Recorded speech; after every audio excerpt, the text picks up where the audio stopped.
Hello friends, welcome to my study strategy YouTube channel. So ಇವತ್ತಿನ topic ಬಂದು polygons the definition ಮತ್ತು identification of polygons, regular irregular polygons ಮತ್ತು ಅದರೊಳಗೆ regular ಪೆಂಟಾಗೋನಲ್ಲ, ಹೆಕ್ಸಾಗೋನಲ್ಲ, ಆಕ್ಟಾಗೋನಲ್ಲ. So ಮೊದಲ polygon definition. In a geometry, the definition of polygon is gives as a closed two-dimensional figure which is formed by the three or more straight line. ಅಂದ್ರೆ 2 dimensional figure ಇರ್ತೈತಿ, ಅದು completely closed ಆಗಿರ್ತೈತಿ. 3 ಅಥವಾ 3ಕ್ಕಿಂತ ಹೆಚ್ಚು straight ಲೈನ್ದಿಂದ ಅದು ಕೂಡಿರ್ತೈತಿ. So ಇಲ್ಲಿ 3 straight line ಇದು ಕೂಡಿತೆ ಅಂದರೆ ತ್ರಿಭುಜ ಒಂದು ಪಾಲಿಗಾನ್. ಸೊ ನೆಕ್ಸ್ಟ್ ಅದೇ ರೀತಿ ಚೌಕ ಒಂದು ಪಾಲಿಗಾನ್. ಅದೇ ರೀತಿ ಎಷ್ಟದಾವಂದ್ರೆ 3 ಸೈಡ್ಸ್ ಇದ್ದು ಅಂದ್ರೆ 3 ಸ್ಟ್ರೇಟ್ ಲೈನ್ ಕೂಡಿದ್ದು ಅಂದ್ರೆ ಅದಕ್ಕೆ ಟ್ರೈಗಾನ್ ಅಂತಾರು.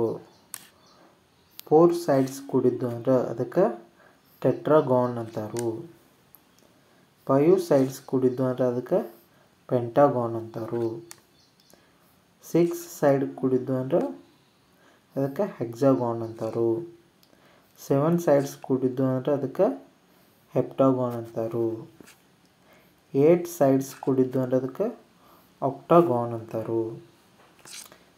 9 ಸೈಡ್ ಕೂಡಿದ್ದು ಅಂದ್ರೆ ಅದಕ್ಕೆ ನ್ಯಾನೋಗಾನ್ ಅಂತಾರು.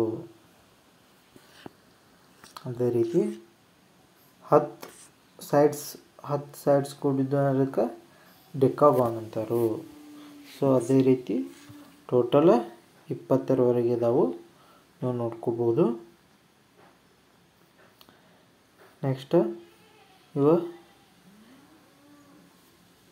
ಇಲ್ಲಿ ನೋಡ್ರಿ, ಇದು ಟ್ರಯಾಂಗಲ್, 3 ಸೈಡ್ ಕುಡಿತಿದ ಟ್ರಯಾಂಗಲ್. ಸೊ ಇದು 4 ಸೈಡ್ ಕುಡಿತಂದ್ರೆ ಟೆಟ್ರಾಗಾನ್ ಅಥವಾ ಕ್ವಾಡ್ರ್ಯಾಟ್ರಲ್ ಅಂತಲೂ ಕರಿಬಹುದು ಇದನ್ನ. Next pentagon, 5 sides. ಇವೆಲ್ಲ ರೆಗ್ಯುಲರ್ ಪಾಲಿಗಾನ್ಸ್. ಎದಕ್ಕಂದ್ರೆ ಎಲ್ಲ ಬಾಹುಗಳದ ಸೈಜ್ ಸೇಮ್ ಐತಿ. ಇದು ಹೆಕ್ಸಾಗಾನ್, 6 ಸೈಡ್ಸ್ ಅದಾವು. ಸೊ ಇದು ಹೆಪ್ಟಾಗಾನ್, ಇದು 7 ಸೈಡ್ಸ್ ಅದಾವು. ಸೊ ಇದು ಹೆಕ್ಟಾಗಾನ್, ಇದಕ್ಕೆ 8 ಸೈಡ್ಸ್ ಅದಾವು. ಇದು ನ್ಯಾನೋಗಾನ್, ಇದಕ್ಕೆ 9 ಸೈಡ್ಸ್ ಅದಾವು. ನೆಕ್ಸ್ಟ್ ಇದು ಡೆಕಾಗಾನ್, ಇದಕ್ಕೆ 10 ಸೈಡ್ಸ್ ಅದಾವು. ಸೊ ಇವೆಲ್ಲ ರೆಗ್ಯುಲರ್ ಒಳಗೆ ಬರ್ತಾವು. Next regular polygon and its parts ಅಂದರು. ಸೊ ಇಲ್ಲಿ ನೋಡ್ಬೋದು, AB equal to BC, BC equal to CD, CD equal to DE, DE equal to EF, EF equal to FA. So ಇಲ್ಲಿ ನೋಡ್ಬೋದು, AB equal to BC, BC equal to CD, CD equal to DE, DE equal to EF, EF equal to FA. ಮತ್ತು ಇಲ್ಲಿ exterior angles equal ಇರ್ತಾವು. Exterior ಅಂದರೆ ಇವ yellow ಕಲರಿಂದವಲ್ಲ, ಇವ exterior angle. Exterior angle all exterior angle equal ಇರ್ತವೆ. ಇದು ಯಾವಾಗಂದ್ರೆ regular polygon ಇದ್ದಾಗ ಮಾತ್ರ. ರೆಗ್ಯುಲರ್ ಪಾಲಿಗಾನ್ ಇದ್ದಾಗ ಅಲ್ಲ. ಮತ್ತು ಸೊ ಇಲ್ಲಿ interior angles are equal. Interior ಒಳಗಿನ ಆ್ಯಂಗಲ್ ಎಲ್ಲ ಈಕ್ವಲ್ ಇರ್ತವೆ. ಸೊ ಇಲ್ಲಿ ಬಿ ಇದು ಬಿ ಏನೈತೆ ಇದೊಂದು ಡಯಾಗೋನಲ್. ಅಥವಾ ನೀವು ಈ ಕಡೆ ತೊಗೊಂಡ್ವಿ ಅಂದರೆ ಎ ಡಿ ಡಯಾಗೋನಲ್. ಅಥವಾ ಈ ರೀತಿ ತೊಗೊಂಡ್ರಿ ಅಂದರೆ ಸಿ ಎಫ್ ಡಯಾಗೋನಲ್. ನೆಕ್ಸ್ಟ್ ಇದು ವರ್ಟೆಕ್ಸ್. ಬಿದಿಂದ ಸಿಗೆ ಏನು ಬಂದೈತೆ ಇದಕ್ಕೆ ವರ್ಟೆಕ್ಸ್. ನೆಕ್ಸ್ಟು ಇಲ್ಲಿ ಅದನ್ನ ಕೊಟ್ಟವನು. Verticals of hexagon is A B C D F. So all sides of this regular are equal.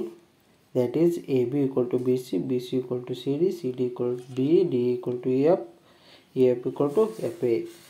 All interior angles are equal. All exterior angles are equal.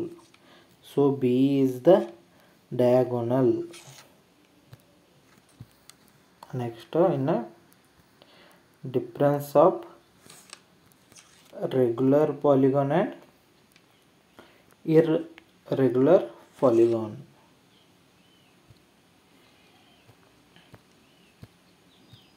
So ಇಲ್ಲಿ length of sides ಏನಿರ್ತೈತಿ equal ಇರ್ತೈತಿ ಯಾವಾಗ regular ಪಾಲಿಗಾನ್ದಾಗ. ಇಲ್ಲಿ irregular ಪಾಲಿಗಾನ್ದಾಗ length of sides ಏನಿರ್ತೈತಿ unequal ಇರ್ತೈತಿ. ಇಲ್ಲಿ ನೋಡ್ಬೋದು ನೀವು. ಸೊ ಇಲ್ಲಿ ಪ್ರತಿಯೊಂದು ಬಾಹುನು ಈಕ್ವಲ್ ಅದಾವ. ಬಟ್ ಇಲ್ಲಿ ಏನೈತಿ ಇದೊಂದು ಉದ್ದ ಇದ್ರೆ ಇದೊಂದು ಗಿಡ್ಡ ಐತಿ. ಸೊ ಇದೊಂದು ಉದ್ದ ಇದ್ರೆ ಇದೊಂದು ಗಿಡ್ಡ ಐತಿ. ಸೊ ಇಲ್ಲಿ ನೋಡಿ ಇವತ್ತರ ಬಾಹು ಅಂದರೆ ಸೈಡ್ಸ್ ಲೆಂತ್ ಸೇಮ್ ಇಲ್ಲ. Next measurement of all interior angles are equal. Interior angles ಎಲ್ಲ ಈಕ್ವಲ್ ಇರ್ತಾವೆ. ಅಂದ್ರೆ ಇಂಟೀರಿಯರ್ ಅಂದರೆ ಒಳಗಿನ ಬಾಹು. ಇಲ್ಲಿ 90 ಡಿಗ್ರಿ, ಇದು 90 ಡಿಗ್ರಿ, ಇದು 90 ಡಿಗ್ರಿ, ಇದು 90 ಡಿಗ್ರಿ. ಇಲ್ಲಿ ಇದು 60 ಡಿಗ್ರಿ, ಇದು 60 ಡಿಗ್ರಿ, ಇದು 60 ಡಿಗ್ರಿ. ಅದೇ ರೀತಿ ಇಲ್ಲಿ ಡಿಫ್ರೆಂಟ್ ಆ್ಯಂಗಲ್ ನಮಗೆ ಸಿಗ್ತಾವೆ. Next measurement of all the exterior angles are ಇಲ್ಲಿ ಈಕ್ವಲ್. ಇಲ್ಲಿ ಇರ್ರೆಗ್ಯುಲರ್ ಥ್ರೋಗ ಅನ್ಈಕ್ವಲ್. ಇಲ್ಲಿ ನೋಡ್ಬೋದು ಎಕ್ಸ್ಟೀರಿಯರ್ ಆ್ಯಂಗಲ್